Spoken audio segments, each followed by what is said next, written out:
প্রয়োজন মনে করতেন 3 কিলোমিটার যেতে না দিয়ে আসতেন।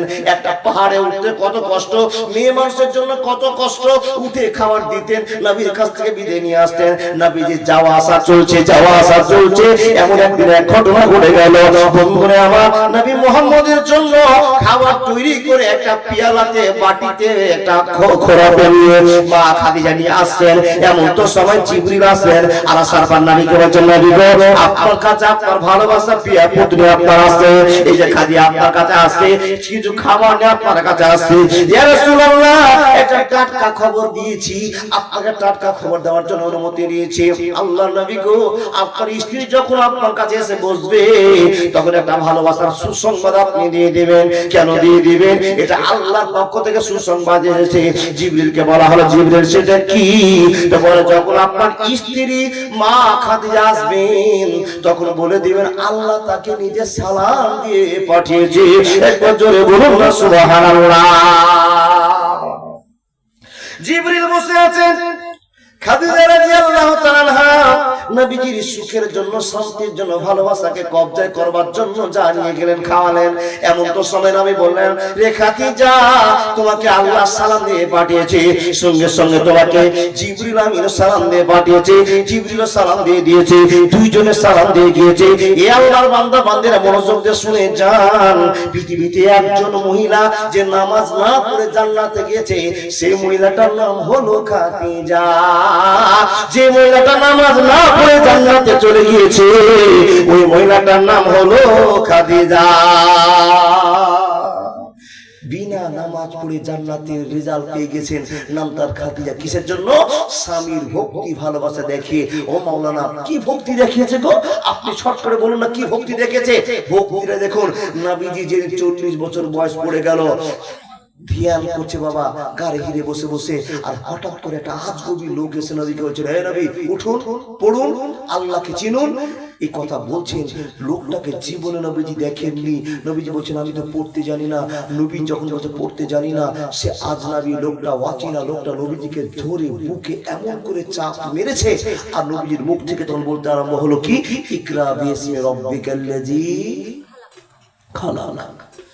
নবীজির কাঁপতে শুরু হলো মুখটা। এই লোকটাকে জীবনে দেখলাম না, যেটা চিনলাম না, হঠাৎ করে এই লোকটা এসে আমার কাছে আমাকে বলছে পড়ো। আমি ওরা পড়তে জানি না, চেপে দিয়েছে, হাত পা কাঁপতে শুরু হলো। ও আল্লাহর বান্দা, নবীজির ভরসা কত স্ত্রীর উপর, দেখেন স্ত্রীর উপর ভক্তি কত।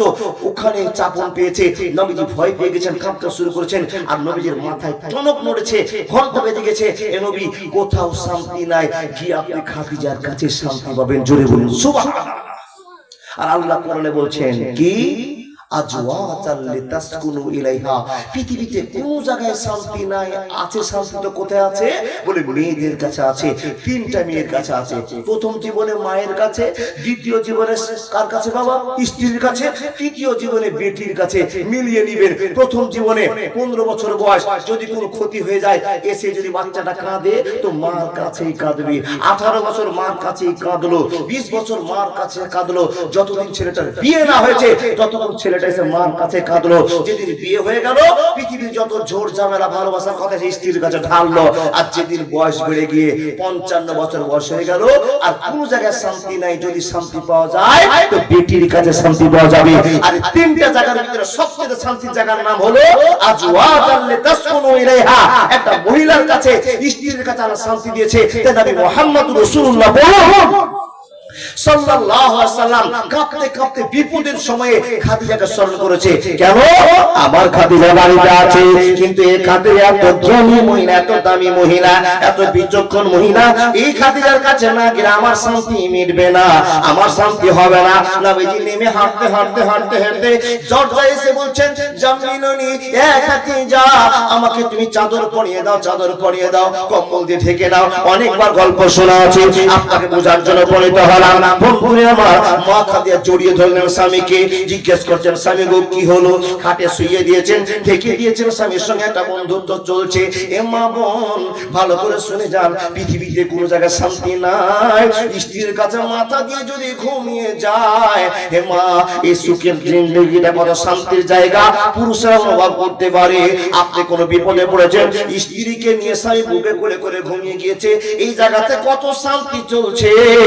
রব্বুল আলামিন বলছে সেই জানে যার স্ত্রী বেঁচে আছে, সেই জানে যার স্বামী বেঁচে আছে। যাদের হারিয়ে গেছে তাকে জিজ্ঞেস করুন এই জায়গাটা কত কষ্টের জায়গা, এই জায়গাটা কত সহ্যের জায়গা ছিল। আজকে হারিয়ে গিয়েছে, কবরের কাছে ঘুমিয়ে আছে, বাস বাড়িতে ঘুমিয়ে আছে, স্ত্রীকে কবর দিয়ে আছে, স্বামীকে কবর দিয়ে বসে আছে। এত সুন্দর জায়গাটার কথা আপনার কাছে বলতে আরম্ভ করলাম। মা খাদিজা রাদিয়াল্লাহু তাআলা আনহা নবী মুহাম্মদকে খাটে বসিয়ে দিয়ে জি প্রশ্ন করতে আরম্ভ হলো, নবী মুহাম্মদ আপনি বলে দিন আপনার কি ঘটনা ঘটেছে, একবার বলে দিন। তো নবী মুহাম্মদ বলছেন, রে খাদিজা, যাকে কোনোদিন দেখিনি এরকম একটা আজগবি মানুষকে দেখলাম, আমার সঙ্গে পরামর্শ হলো, আমাকে চেপে ধরে বলল ইকরা বিসমি রাব্বিকাল্লাযী খালাক। আমি মুখ থেকে বের করে দিলাম, আমার কাঁপুনি শুরু হয়ে গেল। খাদিজা আমার কাঁপুনি বন্ধ হলো না। এই ঘটনাগুলো খুলে বলার সঙ্গে সঙ্গে মা খাদিজা রাদিয়াল্লাহু তাআলা বলছেন, নবী গো আপনি ডরাবেন না, আপনি ভয় পাবেন না, নিশ্চয় আল্লাহ আপনাকে সম্মানী বানিয়ে দিয়েছে। وتعز من تشاء قل اللهم مالك الملك تؤتي الملك من تشاء وتنزع الملك ممن تشاء وتعز من تشاء وتذل من تشاء بيدك الخير إنك على كل شيء قدير। নবী আপনি চিন্তা করবেন না, আপনাকে আল্লাহ সম্মানী বানিয়ে দিয়েছে, এইটা আমার বুঝতে দেরি হলো না। দেখেন হাজার বিপদের সময় যদি আপনার পক্ষে স্ত্রীটা থাকে তো 50 লাখে আপনার কিছু মনে হবে না। হাজার বিপদে যদি আপনার স্বামী আপনার পক্ষে থাকে, হাজার দোষ আপনার গায়ে আসবে না। তার কারণ আপনার পক্ষে একটা ভালোবাসার কেউ আছে যে আপনাকে নিয়ে মরে যেতে পারে, আপনাকে নিয়ে জিহাদ করতে পারে। সে আপনার স্ত্রী, সে আপনার স্বামী। হে মামা দেখে যান, নবী মুহাম্মদকে শান্তি দেওয়ার জন্য, নবী মুহাম্মদ রাসূলুল্লাহকে খুশি করবার জন্য মা খাদিজা বলেন, হুজুর গো আপনি ভয় পাবেন না, আমি আপনার পক্ষে আছি। আপনাকে আমি জোর গলায় বলতে পারি আল্লাহ আপনাকে ঠকাবেন না। নবীজি বলছেন, খাদিজা তবু আমার ভয় লাগছে, তবু আমাকে ভয় লাগছে, আমার জন্য মন স্থির হয় না। চলো একটু ডাক্তারের কাছে। ডাক্তারের কাছে যাচ্ছেন, তো ডাক্তারের নাম হলো ওয়ারাকা বিন নাওফাল। কি বললাম? ওয়ারাকা বিন নাওফালের কাছে গিয়ে বলছেন, মা খাদিজা, ও আমার ভাই ওয়ারাকা, একটু দেখো তো আমার স্বামীর কি হয়েছে। তো ওয়ারাকা ট্রিটমেন্ট করে দেখে বলছেন, খাদিজা তোমার কপাল খুলে গেছে। জোরে বলুন সুবহানাল্লাহ। কি বলেছে? কপাল খুলে গেছে। এ খাদিজা চিন্তা করিও না, এটা কোনো বদমাশের কাজ নয়, এটা কোনো নোংরার কাজ নয়, এটা কেউ পার্সোনাল করতে পারে না। যিনি করেছেন তার নাম হলো আল্লাহ। তোমার স্বামী নবী হতে চলেছে, তার আভাস পেয়ে গিয়েছি, তার নমুনা এসে গিয়েছে।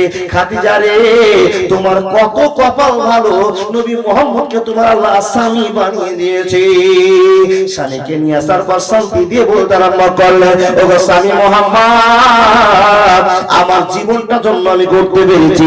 ও স্বামী একটা ছোট্ট একটা পরীক্ষা আছে, ও স্বামী এখান থেকে বুঝে নিতে পারবো আর গ্যারান্টি সহকারে নিশ্চয় আল্লাহ আপনাকে সম্মানী বানিয়ে দিয়েছে। কি পরামর্শ? জ্ঞানী মেয়েদের জ্ঞানী কথা বের হয়। আল্লাহর বান্দা দেখেন, পরিচয় পুরুষের 5টা, মেয়েদের 4টা, তার ভিতরে একটা বলতে শুরু করেছি। এ মা খাদিজা স্বামীকে শুইয়ে দিয়ে হযরত মুহাম্মদকে বলছেন, নবী গো আপনি দেখুন তো, যেই লোকটাকে গারে হীরাতে দেখেছিলেন সেই লোকটাকে কি আশেপাশে আপনি দেখতে পাচ্ছেন? নবী চোখ বন্ধ বলছেন, মনে হচ্ছে সে আছে, আমাকে আভাস লাগছে। নবী মুহাম্মদ রাসূলুল্লাহ আবার বলুন সাল্লাল্লাহু আলাইহি ওয়াসাল্লামকে শান্তি দিয়ে বলছেন, যখনই বলছেন আপনি শুয়ে থাকেন, আমি একটা কৌশল করছি। কৌশল করে মা খাদিজা নিজের ব্লাউজটা খুলতে আরম্ভ করেছেন। খুলে দিয়ে ব্লাউজটা খুলে দিয়ে নবী মুহাম্মদকে চেপে ধরে বলছেন, নবী মুহাম্মদ এবার ভাবুন তো, দেখুন তো, যেই লোকটার সঙ্গে আপনার গাড়ি হীরাতে দেখা হয়েছিল সেই লোকটাকে দেখা যায় কিনা। নবী মুহাম্মদ বলছেন, খাদিজা এখনই সময়ে আমি সেই লোকটার আভাস পাচ্ছি না, সেই লোকটার আভাস পাচ্ছি না। ও খাদিজা আমি দেখতে পাচ্ছি না। এবার খাদিজা রাদিয়াল্লাহু তাআলা আনহা নবীর কাছ থেকে উঠে গেলেন, স্বামীর মহব্বতকে ফেলে দিয়ে উঠে যাওয়ার পরে আবার বোতাম লাগিয়ে দিলেন। ব্লাউজটা পরে বলছে, নবী গো আর গ্যারান্টি যুক্ত কথা আমি বলে দিলাম, নিশ্চয় আল্লাহ আপনাকে পাস করে দিয়েছে, নিশ্চয় আপনাকে আল্লাহ নবুয়ত দান করেছে। একবার জোরে বলুন সুবহানাল্লাহ। আইলা গাছের ডালে কোকিলা বৈশারে কুহু কুহু শব্দ শোনায় আমারে, কুহু কুহু শব্দ শোনায় আমারে। পাখিটাকে ধরবো বলে উঠেছিলাম গাছের ডালে, ফুট কইরা উইরা গেল যাই না ধরারে। আইলা গাছের ডালে কোকিলা বৈশারে কুহু কুহু শব্দ শোনায় আমারে। আল্লাহর বান্দা, যাকে চিনি না জানি না, সে আমার জন্য অপেক্ষা করে আছে, সে মরণ পাখি, কখন আসবে কখন নিয়ে চলে যাবে। আল্লাহর বান্দা, সময় 1 ঘন্টা পার করে দিলাম। আপনাদের যে বিনীত আবেদন, মা বোন, আল্লাহর নবী নামাজ রোজা নিজের পর্দার করার পর সর্বপ্রথম ব্যবহার করেছেন, যেই মেয়েটা 1 নম্বরে জান্নাতের নায়িকা হবে তার বৈশিষ্ট্য হলো স্বামীকে খুশি রাখবে। যারা 1 নম্বরে পুরুষের ভিতরে জান্নাতি হবে তারা তওবাকারী হবে। এই দুটো কথা বললাম, এদিকে 3টা থাকলো আর ওদিকে 4টা, যে টোটালে 7টা। কোনদিন এসে বলবো যদি আসে, আমার নানাকে বলবো, এ আমার আব্দুল লতিফ সাহেবকে, যে উনি যেন সামনে জালসা আমাকে নেন, ক্লিয়ার করে ঘর চলে যাব। জি মিললে আসতে বাবা, আল্লাহ চাইলে আসতে বাবা, এত রেখে চলে যাচ্ছি। অনুরোধ বাবা, আমাকে চাপ দিবেন না, আমি রেস্টে আছি, ডাক্তারের কথা মতো আমি তবু 1 ঘন্টা সেই কথা মতো আপনার চালিয়ে দিলাম। জি জি। আর আমাকে বলতে বলে আমার ব্যাটারি এমনি চলতে শুরু হয়েছে, বুঝতে পারছি কন্ডিশন খারাপ হচ্ছে। আলহামদুলিল্লাহ মা বোন, সামনে কোনদিন আসলে আপনাকে বলে যাব। দাদা বন্ধুরা আমার, আপনাদেরকে বলি, এই যে বিপদ আসছে গুনার কারণে। জাহারাল ফাসাদু ফিল বাররি ওয়াল বাহরি বিমা কাসাবাত আইদিন নাস। আমরা অন্যায় করেছি, ভুল করেছি, তাই তো দুনিয়া জুড়ে কেলেম চালু হয়েছে। আমরা আবার আল্লাহকে চিনতে শুরু করব। আল্লাহ বলছে, বান্দা তুমি যদি আমার হয়ে যাও, আমি তোমার হয়ে যাব।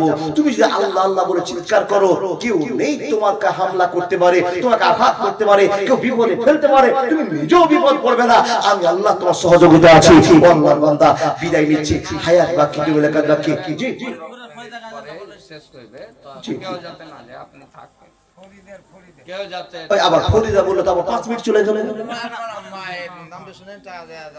জি জি। সবচেয়ে বড় কথা, এই যে জালসাটা করেছেন আলহামদুলিল্লাহ, তাবলীগী জালসা, আল্লাহর বান্দা যায়েন না আপনারা, মাত্র এখানে শেষ দোয়াটা নিয়ে যাবেন আমাদের কাছ থেকে। আর ইমানের সাথে একটা জালসা হলো, কিন্তু বাবা এটা মনে করবেন না পকেটে যদি 10 টাকা তাকে দিয়ে যায়, কেন নেকি কেন আমরা ছাড়বো? এরকম জালসা হলেই 10 টাকা দেওয়ার মন হয়। ফকির যদি লা ইলাহা ইল্লাল্লাহ বলে তবে আমার ফকিরকে বের করে দিই। কোন ফকির এখানে বুকে হাতে বসে আছে, আপনি রাস্তায় চলছিলেন, 10 টাকা বের করে এই ধর, এরকম বলেছেন? খুব কম। যতক্ষণ না চাইবে ততক্ষণ দিবেন না। আমি চাইছি না, আজকের জন্য বন্ধ আছে, কিন্তু আপনি নেকি থেকে কেন বঞ্চিত হবেন? আল্লাহ বলছেন ইবাদতের জগতে পাওয়ারফুল ইবাদতের নাম হলো দান।